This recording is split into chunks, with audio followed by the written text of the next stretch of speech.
আসসালামু আলাইকুম। আজকে আমরা দেখব অনুশীলনী 9.1-এর 21 নম্বর অঙ্কের সমাধান। এটাকে ত্রিকোণমিতিক সূত্রের মাধ্যমে জটিলভাবে বিভিন্ন সমাধানের মধ্যে দেওয়া আছে। তো আমি এগুলো বাদ দিয়ে খুব সহজ নিয়মে এগুলো উপস্থাপন করার চেষ্টা করব। ত্রিকোণমিতির কোনো সূত্রই প্রয়োগ করার দরকার হবে না এত জটিল একটা অঙ্ক সমাধানের জন্য। তো শুরু করা যাক। প্রথমত দেওয়া আছে cos a plus sin a equal √2 cos a।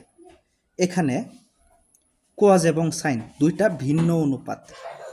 ভিন্ন অনুপাত হওয়ার কারণে আমরা দুইটাকে আলাদা করে ফেলব। তো দুইটাকে আলাদা করে ফেলতে হলে আমাদের হয় এখান থেকে cosকে সরাতে হবে, না হয় সাইনকে সরাতে হবে। এখন কোনটাকে সরালে সুবিধা হয়? আমরা জানি যে একই রকম যেগুলো এগুলাকে এক পাশে রাখলে একটা সুবিধা পাওয়া যায়। তো এই ক্ষেত্রে আমরা সাইনকে ঠিক রাখবো, কসকে সরিয়ে দিব। তো কসকে সরালে আমরা পক্ষান্তরের নিয়ম অনুসারে জানি যে সমানের এক পক্ষে একটা অনুপাত যেই সম্পর্ক নিয়ে থাকে পক্ষান্তর করার মাধ্যমে তার সম্পর্কের পরিবর্তন হয়। যে অবস্থায় থাকুক না কেন তার অবস্থার পরিবর্তন হবেই। প্লাস থাকলে মাইনাস হবে, মাইনাস থাকলে প্লাস হবে, গুণ থাকলে ভাগ হবে, ভাগ থাকলে গুণ হবে, স্কোয়ার থাকলে রুট হবে, 4 দ্বারা গুণ করলে 4 দ্বারা ভাগও করতে হবে, এরকম আর কি। তো আমরা দুইটাকে আলাদা করে ফেললাম, সাইন এবং কসকে আলাদা করে ফেললাম। এর মধ্যে সাইনকে এই সাইডে রাখলাম এবং কসকে অন্য সাইডে দিয়ে দিলাম, অনুপাতগুলা দুই দিকে একই রকম রাখার জন্য। তো কস প্লাস ছিল ওইদিকে যায় মাইনাস হয়ে গেছে। তো এরপরে আমাদের আর কাজ করার মতো কোনো কিছু নাই, আমরা এখানে কিছুই করতে পারবো না। তো এখন আমরা বাম পক্ষে যাই। বাম পক্ষে আছে cos a minus sine A. cos a minus sine এর মান আমরা unofficially √2 cos a minus cos a বের করে রেখেছিলাম, ওইটা বসিয়ে দিলাম। এখানে আমি একটা ব্র্যাকেট ব্যবহার করেছি। আমরা যখন কারো মান প্রতিস্থাপন করব তখন ব্র্যাকেট ব্যবহার করার অভ্যাস করব। কারো মান প্রতিস্থাপন করার সময় ব্র্যাকেট ব্যবহার করলে আমাদের পরবর্তীতে অঙ্কটা করতে অনেক সুবিধা হয়। তো মাইনাসের জায়গায় মাইনাস ঠিক রেখে আমরা সাইনের জায়গায় সাইনের যে একটা মান ছিল ওই মানটা বসিয়ে দিলাম।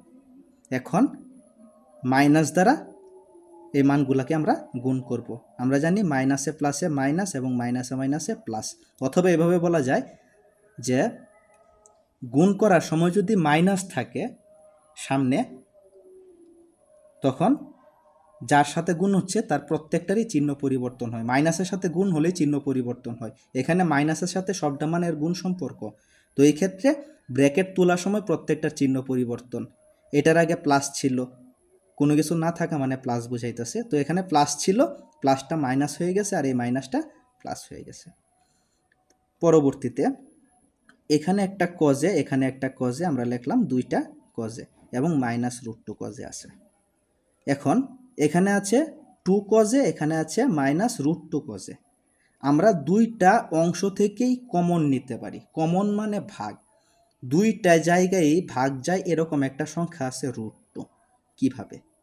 এখানে 2 আছে, আমরা জানি একটা পূর্ণ সংখ্যার মানে দুইটা রুটের গুণ সংখ্যা বোঝায়।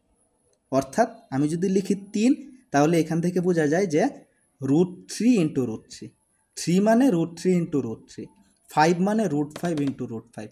অর্থাৎ একটা পূর্ণ সংখ্যার মধ্যে দুইটা রুটের সংখ্যা বিদ্যমান। তো এখানে একটা 2 আছে, তাইলে আমরা বলতে পারি যে একটা 2 মানে দুইটা √2। তাইলে এখানে দুইটা √2, এখানে একটা √2, তাইলে এই ক্ষেত্রে √2 কিন্তু কমন। কমন বলতে বোঝায় যে এটা সব জায়গায় আছে।